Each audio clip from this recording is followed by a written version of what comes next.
বন্ধুরা, আজ আমরা এমন একটি টপিক নিয়ে কথা বলবো যা শুনলে দুই দেশের মানুষের মনেই এক অন্যরকম আবেগ আর উত্তেজনা তৈরি হবে।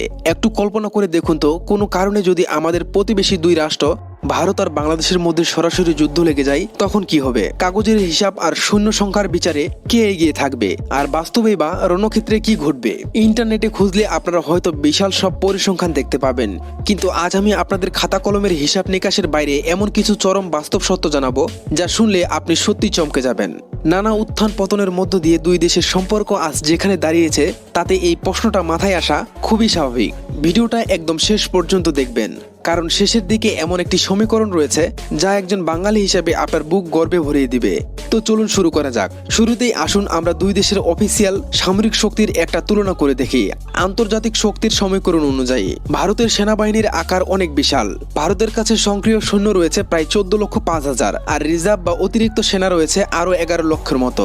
অন্যদিকে বাংলাদেশের সক্রিয় সেনা সদস্যের সংখ্যা 1,70,000 থেকে 2 লক্ষের কাছাকাছি, এবং রিজার্ভ সোর্স রয়েছে আরো কয়েক লক্ষ। স্থল বাহিনীর শক্তির দিকে তাকালে দেখা যায় ভারতের কাছে আছে প্রায় 4,600টির মতো মেইন ব্যাটেল ট্যাঙ্ক এবং 8,500-র বেশি সাজানো যান রয়েছে। অন্যদিকে বাংলাদেশের ট্যাঙ্কের সংখ্যা আনুমানিক 300 থেকে 400টি এবং সাজানো যান রয়েছে প্রায় 3,000-এর কাছাকাছি। এবার চলুন আকাশপথের দিকে নজর দেওয়া যাক। বিমান বাহিনীর দিক থেকে ভারতের কাছে প্রায় 2,200-টিরও বেশি যুদ্ধ বিমান রয়েছে, যার মধ্যে সুখোই 30, MKI রাইফেল এবং মিরাজের মতো বিধ্বংসী সব ফ্লাইট জেট রয়েছে। অন্যদিকে বাংলাদেশের বিমান বাহিনীতে রয়েছে প্রায় 200টির মতো এয়ারক্রাফট, যার মধ্যে MiG-29 এবং F-7-এর মতো শক্তিশালী ফ্লাইট জেট আকাশ সীমায় পাহারায় নিয়োজিত থাকে। সমুদ্র পথের কথা বলতে গেলে ভারতের সেনাবাহিনীতে রয়েছে 2টি এয়ারক্রাফট যুদ্ধজাহাজ, 12টি ডেস্ট্রয়ার এবং বেশ কিছু সাবমেরিন। অন্যদিকে বাংলাদেশের নৌবাহিনীতে কোনো এয়ারক্রাফট ক্যারিয়ার না থাকলেও রয়েছে আত্মধানিক ফ্রিগেট, করভেট এবং চীন থেকে আনা শক্তিশালী সাবমেরিন, যা বঙ্গোপসাগরের একটা দুর্ভেদ্য প্রতিরোধ ব্যবস্থা করে তুলেছে। বন্ধুরা, সংখ্যার এই বিশাল ব্যবধান দেখে হয়তো অনেকেই ভাবছেন যুদ্ধে তাহলে ভারতই জয় নিশ্চিত, কিন্তু একটু থামুন। যুদ্ধের ময়দানে আর খাতা কলমের হিসাব কিন্তু এক জিনিস নয়। এবার শুনুন আসল জাদুকরী আর রোমাঞ্চকর সত্য ঘটনা যা বাংলাদেশের মানুষের সবচেয়ে বেশি গর্বিত করবে।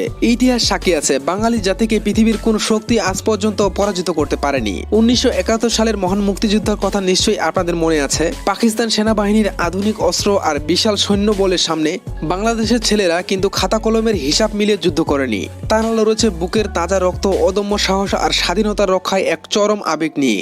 আর সেই আবেগের কাছে বিশ্বের অন্যতম শক্তিশালী একটি বাহিনীকে আত্মসমর্পণ করতে হয়েছিল। আজ 2026 সালে বাংলাদেশের প্রতিটি মানুষের শরীরে সেই একই মুক্তিযুদ্ধের রক্ত বইছে। যুদ্ধ যদি শুরু হয়ে যায়, তবে বাংলাদেশের 16 কোটি মানুষ কি শুধু ঘরে বসে থাকবে? তারা প্রত্যেকে এক একজন সৈন্য হয়ে দাঁড়াবে। আর এই 16 কোটি মানুষের অদম্য আবেগকে রুখে দেওয়ার মতো ক্ষমতা পৃথিবীর কোনো সামরিক বাহিনীর নেই।